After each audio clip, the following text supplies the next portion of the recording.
by mga water corporation sa DCWD Compound, Tambak, Dagupan City, Herrero Perez Satellite Office beside the Barangay Hall, Queen Bank with account name Pamana Water Corporation, Dagupan City, UCPB account name Pamana Water, 7-Eleven Easy Pay, Paymaya, GCash. Pamana Water Corporation, para sa mga new connections, mayroon silang promo ngayon sa pamagitan ng Easy Pay Installment Program. Initial payment of 1,340 pesos only. For more details, you may contact 0917-842-8653 for Globe, 0968-678-6060 for Smart. Saidanom at Bilay, Pamana Water Corporation, Dagupan City Water District, Saidanom at Bilay. Aksyon! Radyo! Balita! Kalipunan ng mga maiinit, naglalagablab at umuusok na mga balitang lokal, nasyonal, international, weather, showbiz, sports, human interest at iba pa na nakalap sa bulwagang pambalitaan ng DWCM. Aksyon Radyo Pangasinan. Aksyon Radyo Balita. At ngayon, narito ang inyong tagapagbalita.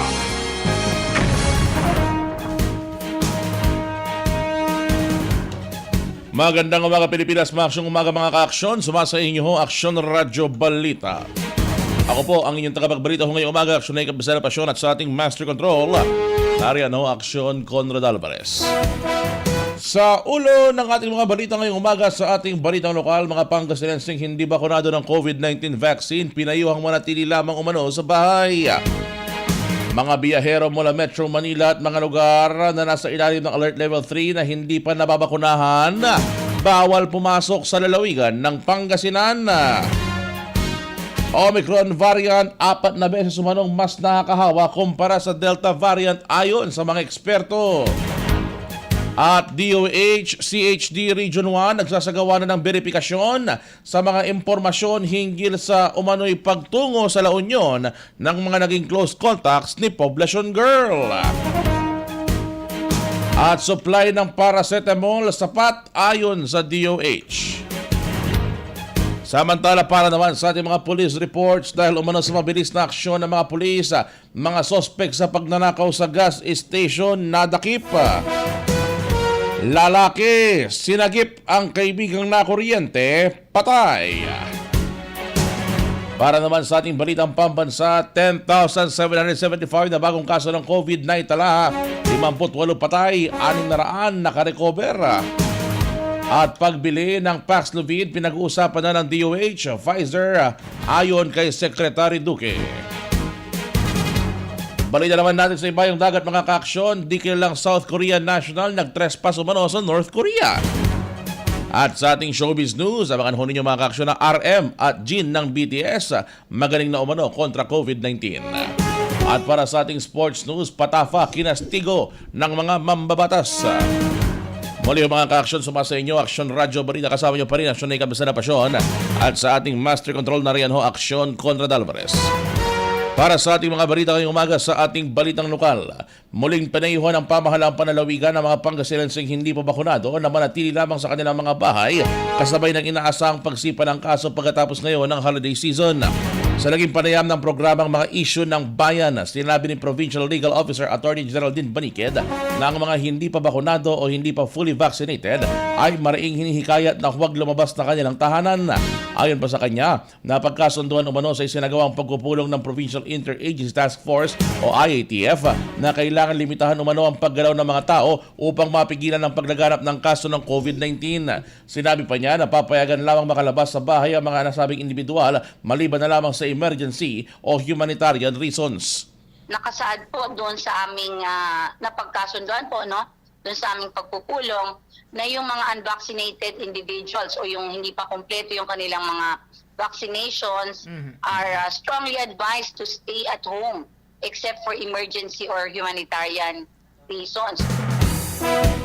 Ang naging pahayag ni Provincial Legal Officer Attorney Geraldine Baniked, hinikayat din ito ang mga magulang na huwag papalabasin ang kanilang mga anak dahil kapansin-pansin na rin umano ang maraming bilang ng mga bata sa mga pampublikong lugar.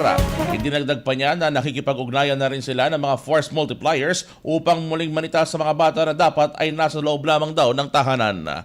I-activate po natin yung ating mga force multipliers para sa ganon ay muling sitahin, no? Yung mga bata dapat ay nasa loob lang sila ng mga tahanan nila. Ang karagdagang pahayag ni Provincial Legal Officer Attorney Geraldine Baniqued. Samantala, pinaalalahanan din ito mga peryahan at mga sabungan na striktong ipatupad ang operational capacity sa ilalim naman ng umiiral na guidelines ng Alert Level 2 system. Batay pa sa alituntunin, dapat na ma-observe mo ang 50% venue capacity kapag indoor, maximum po yan, at 70% naman para sa mga outdoor activities. Pinayuhan din ng mga LGU na iwasan ang pagsasagawa ng crowd-drawing events katulad ng pista, sports tournament at iba pang mga kahalintulad na mga aktibidad.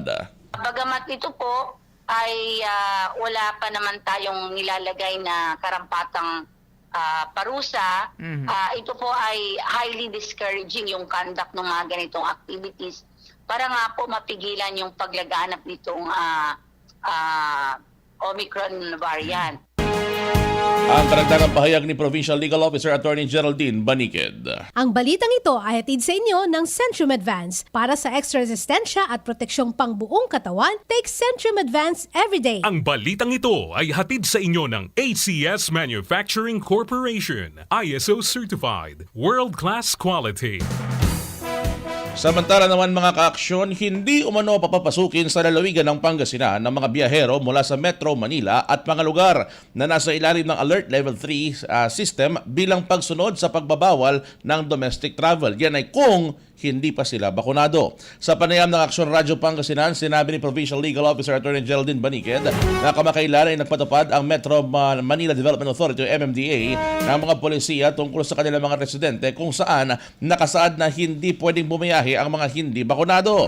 Ayon sa kanya, kahit na passing through o daraan lamang sa Pangasinan ay hindi pa ihintulutan dahil mula pa lamang sa kanya Sea of Origin ay bawal ng bumiyahe ang mga taong nasa lugar ng Alert Level 3 kung hindi sila bakunado. Kasi ang problema, di ba, kahit na mag-prohibit sila, kung papayagan naman natin silang pumasok, marami pa rin magtatangkang lumusot. Ang naging pahayag ni Provincial Legal Officer Attorney Geraldine Baniqued. Sinabi niya na kasabay ng muling istriktong pagsita sa border control checkpoints ay muling hahanapin sa mga biyahero ang kanilang mga IDs at ang kanilang mga vaccination cards. Ipinaalaala pa nito na ang paglabag dito ay maaaring magresulta sa paghahain ng reklamo sa korte batay sa Republic Act 11332 o ang Mandatory Reporting of Notifiable Diseases and Health Events of Public Health Concern Act. Sinabi pa niya na ang mga component LGUs ay maaari ring magpataw ng karagdagang requirements sa pagpasok ng mga biyahero mula sa mga lugar na nasa ilalim ng Alert Level 3 tulad ng Bulacan, Cavite at lalawigan ng Rizal. Yung ating mga component LGUs ay maaaring mag-impose po ng additional requirements doon po sa pagpasok ng mga travelers na nag-originate po doon sa Alert Level 3. Kasama na po dito ang Bulacan, Cavite at Rizal provinces. Ang naging tinig ni Provincial Legal Officer Attorney Geraldine Baniqued. Samantala, bilang bahagi pa rin ng pag-iingat, muling ipinatupad sa lalawigan ng Pangasinan, actually nag-umpisa na kagabi, ang 10 p.m. hanggang 4 a.m. curfew mula sa kasalukuyang 9 p.m. hanggang 4 a.m. 9 p.m. na ho ngayon, ayan. Nakaratis 10 p.m. po, no? Samantala naman mga ka-aksyon, dumako tayo sa karagdagan ng mga balitang lokal. Mas mataas na umano ang transmissibility o yung pagkakahawa ng Omicron variant kumpara sa Delta variant ng COVID-19. Ayon kay Dr. Ruel Bobis, ang COVID-19 focal person ng DOH Center for Health Development Region 1, nangangahulugan lamang ito na madaling mahawaan ng tao sa klase ng variant na ito. Ayon sa pag-aaral na sinagawa ng World Health Organization at ng Department of Health of DOH, 4 na beses umanong mas nakakahawa ang Omicron kaysa Delta, kaya't pinag-iingat ang mga tao. Gayunpaman, sinabi naman ni Bobis na hanggang sa ngayon ay wala pa ring matibay na ebidensya na nagsasabi na mas malala ang sakit na dala ng Omicron variant. So, yun po, mas nakakahawa siya, pero wala pong ebidensya na mas severe o mas malala po yung naidadalang sakit kapag ka-Omicron variant po yung inyong nakuha. Ongoing po ang pag-aaral ng ating mga siyentipiko tungkol dun sa severity po ng disease. So hanggat wala pong matibay na ebidensya na ang Omicron ay nagkakaroon po or nagbibigay ng mas malalang sakit, hindi po natin yan maaaring masabi. Sa ngayon, ang ating pong alam ay mas nakakahawa po ito. This is 4 times more transmissible than other variants. Aning ipahay ni Dr. Roel Bobis ang COVID-19 focal person ng DOH CHD1.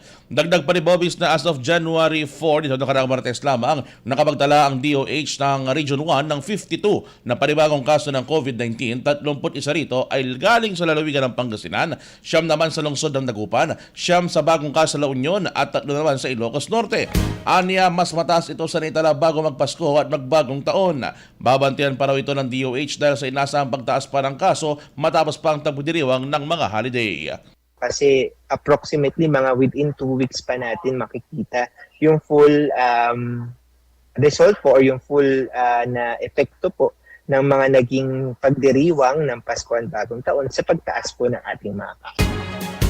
Bagay naman ito sa publiko na kung makaramdam ng kahit anumang sintomas ng COVID-19 ay huwag nang baliwalain at mag-isolate na agad upang hindi na makahawa ng iba. Gayon din ay tumawag na sa RHU upang malaman ang dapat na gawin at kumonsulta sa doktor kaysa mag-self-medicate pa umano. Patuloy din ang ginagawang verifikasyon ng CHD Region 1 hinggil sa mga natatanggap na impormasyon patungkol sa pagbisita sa isang resort at restaurant, gayon din ng pakikipag-party ng mga close contacts ni Gwyneth Chua na mas kilala ngayon sa internet bilang Poblacion Girl. Ang mga ito ay nakasama ni Chua sa isang party sa Barangay Poblacion sa lungsod ng Makati noong December 23 na kung saan taliwas sa kanilang kaalaman ay tumakas pala ito sa kanyang quarantine facility. Base kasi sa mga impormasyon, nagtungo ang 2 direct contacts ni Chua sa Kermit Resort sa San Juan, La Union upang dumalo sa isang benefit concert para sa mga nasalanta ng Bagyong Odette. Ang mga close contact na ito ay kalaunan ay nagpositibo sa COVID-19. Ayon kay Dr. Roel Bobis, ang COVID-19 focal person ng DOH CHD1, na lahat ng close contact ni Poblacion Girl ay pinag-quarantine at pinag-isolate. Hindi pa naman ito masabi kung kailan na-expose sa mga may direct contact kay Chua, bagamat sa post ng provincial government ng La Union, ang isa sa mga naging close contacts ng mga close contacts ni Chua ay nagpositibo sa naturang virus. So ito po ngayon ay naka-isolate na, ginagamot na po sa isang paggamutan at hinihintay po natin kung siya po ay Omicron variant po ba o hindi. Hindi pa naman masabi kung residente rin ng Region 1 ang nahawaan ng close contacts ni Poblacion Girl. Subalit ang mga nahawaan na close contact na iyon ay mga staff ng restaurant at mga residente sa lugar. Kita mo tong lagim ni Poblacion Girl, umabot hanggang Region 1. Ito pa matindi, inaalam pa kung itong mga close contacts ni Poblacion Girl, kasi hindi nila alam na tumakas tong si Poblacion Girl inaalam nila ngayon kung ito ay nag-stop over sa Pangasinan at gumala rito. Ayan. So yan ang inaabangan ko ngayon mga kaibigan. Ay nako, ano ba naman yan, Poblacion Girl? Grabe yung lagim mo. Samantala naman mga kaaksyon, pinawi ho ng Department of Health ang pangamba ng mamamayan hinggil sa pagkakaubusan umano ng gamot na paracetamol.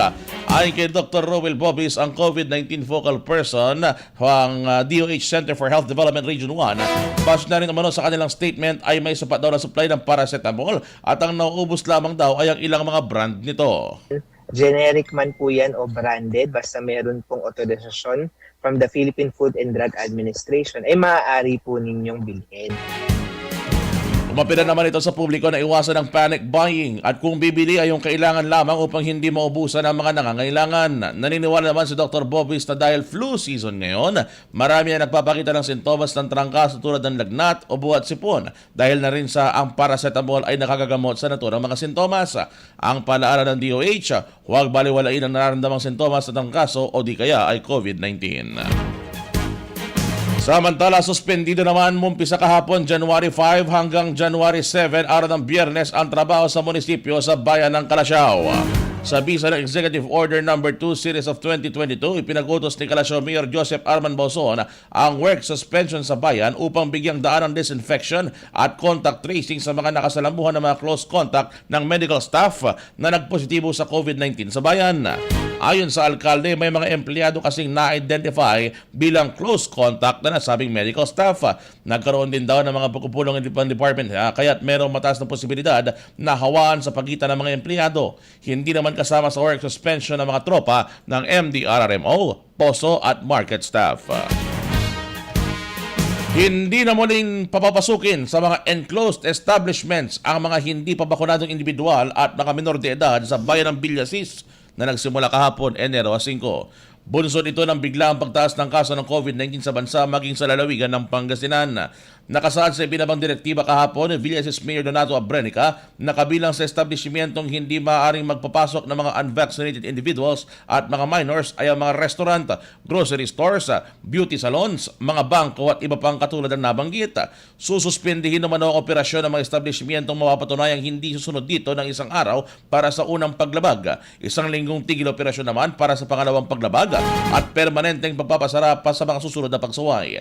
Hindi rin anya papayagan sa bayan ng Villasis ang paglalaro ng basketball at iba pang mga contact sports. Samantala sa mga papasok naman sa bayan ng Villasis na nagmula sa labas ng lalawigan ay agad na magtungo sa triage ng Municipal Health Office at sundin ang tamang proseso na ibibigay ng naturang opisina. Isinusulong ngayon ang lokal na pamahalaan ng Kasingahan ng bike tourism upang mapasigla pa ang sektor ng turismo sa bayan. Sa isang panayam, sinabi ni Mayor Carlos Lopez Jr. na malaki ang naging tulong ng mga pinapagawang farm-to-market road sa bayan na nagsisilbi rin ngayong bike trails para sa mga siklista. Maalala na kamakailan lamang ng matagumpay na naisagawa sa bayan ang Find the One Bike Tour sa pangungunahuyan ng Department of Tourism Region 1 kung saan lumok rito ang dangdang mga bikers. Bunsod nito, nagsisilbi rin daw ito bilang isa sa mga tourist attractions sa kanilang bayan. Inihayag din ng alkalde na plano na rin ngayon ng lokal na pamahalaan na i-convert bilang ecotourism park ang itinatayong dike ng national government sa bahagi naman ng Agno River. Sa pamamagitan nito, inaasahang mapapasigla umano ang sektor ng turismo sa kanilang bayan na kalaunay makapagbibigay ng hanap buhay sa maraming kababayan. Balitang lokal pa rin, kabilang ang mga bayan ng Binalonan at Tlawak Municipal Police Station sa mga inirekomendang himpilan sa ikalimang distrito ng lalawigang Pangasinan na sumailalim sa cleanliness evaluation na ginanap naman kahapon January 5. Isang naturang evaluasyon sa mga pulisiya at advokasya ng Cleanliness Assessment Project o CAP na isang proyekto ng PNP katuwang naman ang Regional Advisory Group for Police Transformation and Development na naglalayong magkaroon ng kalinisan sa bawat police station, opisina at kampo at bilang pagkakakitaan naman ng integridad sa mga uniform personnel. Nagkumbisang evaluasyon sa iba pang istasyon noong January 4 kung saan nauna nagsagawa ng inspeksyon sa mga piling himpilan sa 1st, 2nd and 3rd District na sinundaman ng 4th, 5th and 6th District ng sumunod na araw. Ayon kay Lieutenant Colonel June Eliazar, ang chief ng PMSU, gagawaran umano ng Seal of Cleanliness Award ang mapipilang pinakamalinis na istasyon sa buong rehiyon. Isa sa mga criteria ng validation ng pagkakaroon ng bawat himpilan ng disinfection area bilang proteksyon na rin sa banta ng COVID-19. Inaasahan naman na ngayong araw ang pagsumite ng resulta ng nabanggit na evaluasyon sa regional office. Panghuling balitang lokal, inilatag naman ni Liga ng mga Barangay President Maminid Maya Karamat ang plataforma niya kapag siya ay mahalal umano bilang alkalde ng Calasiao sa darating na halalan ngayong Mayo. Sa panayam sa radyo, sinabi ni Karamat na nakalagay umano sa simpleng acronym na Maya ang nais niyang gawin sa Calasiao na ang ibig sabihin ay M para umano sa maayos na pamamahala, may pananagutan sa bayan o tinatawag na good governance. Letrang A para sa asikasuhing mabuti umano mga programang mag-aangat sa kahirapan kasamang edukasyon. Letrang Y para sa yaman ng bayan at iingatan umanong fiscal management para sa tamang gastos sa pera. At A para naman sa agrikultura, trabaho, industriya at negosyo'y payabungin. Itinagdag pa ni Konsehal Karamat na siya ring kapitana ng Barangay Nalsian na ang track record daw niya bilang kapitana at bilang Liga ng mga Barangay President ang nagmulat sa kanya sa matinding pangangailangan umano ng mga tao sa Calasiao sa tunay na serbisyo na nais daw niyang tugunan. Kung papala rin umano ay si Kapitana Karamat ang magiging kauna-unahang babae na mayor sa kasaysayan ng Calasiao. Aksyon Radio. Police Report. Para naman sa ating mga police report, matagumpay ang kinasang operasyon ng mga pulis laban sa mga magnanakaw sa isang gasolinahan sa bayan ng Manawag. Ito ay matapos madakip ng mga kagawad ng Provincial Intelligence Unit, Pangasinan PPO at Manawag Police Station ang suspect na si Mark Christian Velasco, 36 anyos, at MC Nazer Brutas, 31 anyos, isang construction worker at paong mga residente ng Barangay Calaucan sa bayan ng Manawag. Na-corner ang mga ito sa isang video kay Bar sa Barangay Baritao na nagpanggap bilang mga customer. Bago pa ang pagkakahuli sa mga ito, naiulat ang nangyaring pang-hold up sa 5CE gas Station na nasa Provincial Road ng Barangay Kabanbanan na pag-aari naman ng negosyanteng si Conrado Estevez, 60 anyos na residente ng Zone 1 Barangay Uraan West sa nabanggit din na bayan. Ayon sa isang gasoline attendant na hindi na natin papakalanan, dumating umano sa gasolinahan ng dalawang sospek at matapos magpakarga ng gasolina ay naglabas umano mga ito ng baril at ang backrider ay tinutukan na tinagaw ang 11,000 pisong cash at mabilis naman na umalis sa lugar. Samantala agad naman silang natunto ng mga pulis. Ayon kay Colonel Rich Montadina, ang OIC PNP Provincial Director, nakaalerto umano at hindi tumitigil ang kapulisan ng Pangasinan sa pagtunton sa paghuli sa mga kriminal na nakakatakas sa batas. Sinabi rin ito mga kaso umano mga Pangasinense na patuloy sila sa pagtupad sa kanilang tungkulin upang mapanatili ang katahimikan at kaayusan sa lalawigan ng Pangasinan. Ito, nakakalungkot na balita mga ka-aksyon. Sa ospital na binawian ng buhay ang isang 21 anyos na lalaki makaraan nitong tangkang iligtas ang kaibigan sa pagkakakuryente nito sa bayan Huya ng Asinggan. Nangunguryente ng isda nitong Enero 2, bandang alas 3 ng hapon sa ilog sa Sitio Waig, San Vicente West ang grupo ni Jerome Nitcha, minor de edad, nang aksidente nitong mahawakan ng live wire na konektado sa kuryente sa bahay ng kaibigan na si Jader Teodoro alias Tiryong. Ayon sa kanyang tiyuhin na si Rillian Aquilana na nakakita sa pangyayari. Nanigas si Nitcha pero agad nitong hinawakan ni J-Lord upang sana'y dalhin sa mas mataas na bahagi at mailigtas, subalit sa lakas ng daloy ng kuryente sa kanyang katawan ay tumilapon ito. Agad namang nilapatan ng lunas ang mga biktima sa pamamagitan ng mouth-to-mouth resuscitation. Nakaligtas si Jerome pero nasawi si alias Tiryong. Samantala, bagamat mabagyat ang loob, labis naman ang pasalamat ng pamilya ni Jerome kay J-Lord dahil binuwis nito ang kanyang buhay. Ang pagiging mabait at palakaibigan sa kanilang lugar ng biktima ang inalala ng pamilya ng kanyang inalala na lamang ng kanyang pamilya. Naiwan ni J-Lord ang buntis na asawa at isa pang musmos na anak. Para naman sa ating balitang pambansa mga ka-aksyon, 10,775 bagong kaso ng COVID na itala kahapon sa bansa. At pagbili ng gamot na Paxlovid, pinag-uusapan na ng Pfizer at ng DOH ayon kay Secretary Duque. Detalye ng mga balitang yan sa pagbabalit ng Aksyon Radyo Balita. Diyan lamang kayo, dito lang kami. Ang tubig ay buhay. Pangalagaan natin ito. Panatilihing malinis at maayos ang daloy nito. Ang mensaheng yan hatid sa inyo ng Binmalay Water District. Kung meron man kayong alam na mga illegal na connection o mga tumatagas na tubig mula sa kanilang tubo, ipagbigay alam sa kanilang tanggapan. Sa Luna Street, Poblasyon, Binmalay, Pangasinan, sa likuran lamang ng Municipal Public Auditorium o itawag sa telepono 540-0054 o 540-0058. Binmalay Water District. Ang Central Pangasinan Electric Cooperative o Sintelco ay patuloy na nagbibigay ng paalala sa mga consumer hinggil sa kalagayan ng serbisyo ng kuryente na kung mababa ang voltahe at kung may biglang pagkawala ng supply ng kuryente sa inyong mga lugar, agad itong ipagbigay alam sa punong tanggapan ng Sintelco sa San Carlos City o itawag sa telephone number 532-2222. Ang paanyaya ay mula sa Sintelco Point Management and Staff.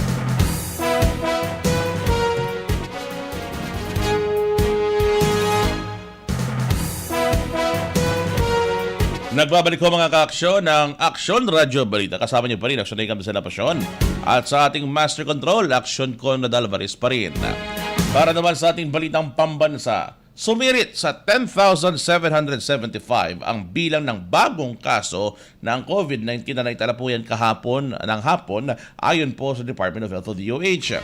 Ito na ang pinakamataas na naitalang kaso na nagdaan na ilang buwan kung saan umabot sa kabuuang 2.8 million ang kaso na ng COVID-19. Ayon sa data sa DOH, nasa 10,688 o 99% ang naitalang kaso sa nagdaan ng 14 na araw mula December 23 hanggang January 5. Nakapagtala naman ng 605 na bagong recoveries habang 58 naman ang bagong nasawi. Sa bilang ng bagong pumanaw, tig-8 ang naitala noong December at November 24, noong October 15, noong September at 3 noong Agosto dahil sa late encoding ng death information sa COVID. Sa kasalukuyan, pumalo na sa 2,780,109 ang kabuang gumaling sa COVID-19 at 51,662 na ang kabuang namatay dahil sa virus. Muli naman tumaas ang aktibong kaso ng COVID na pumalo muli sa 39,974. Nakipagpulong naman ang Department of Health sa mga kinatawan ng American pharmaceutical company na Pfizer para sa pagbili ng coronavirus disease antiviral drug na Paxlovid.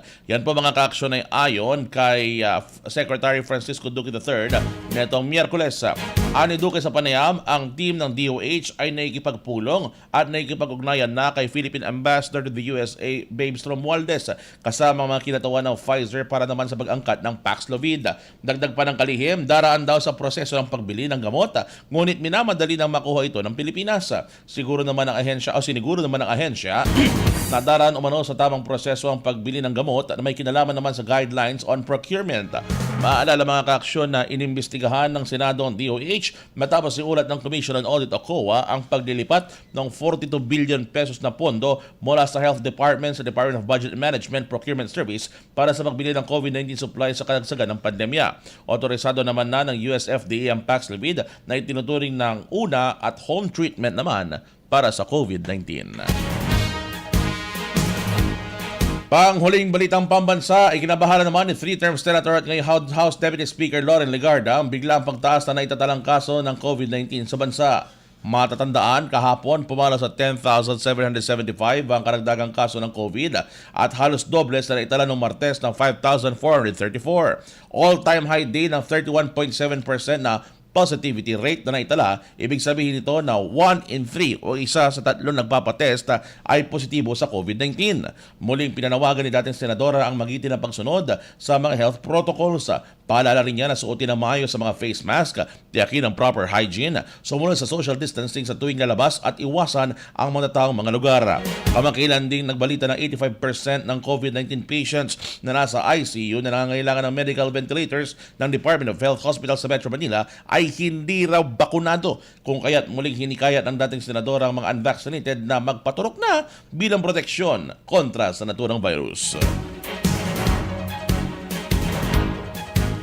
Balita naman sa ibayong dagat, isang hindi pa nakikilalang individual ang nakapasok sa North Korea. Ito baliktad. Kadalasan kasi from North pupunta ng South.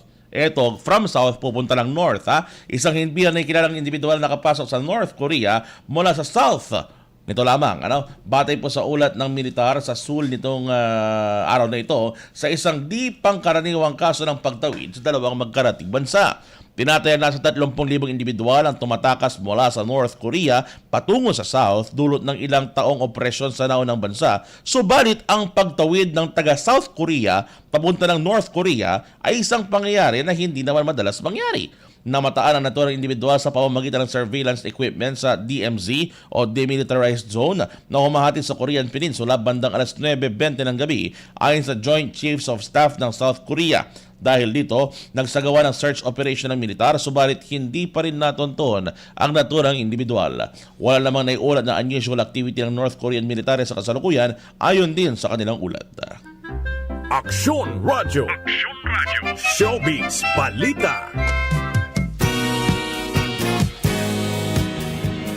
Para naman sa ating balitang showbiz, masayang-masaya ngayon ng mga ARMY o yung mga fans ng BTS dahil fully recovered na ang BTS members na sina RM at Jin sa COVID-19.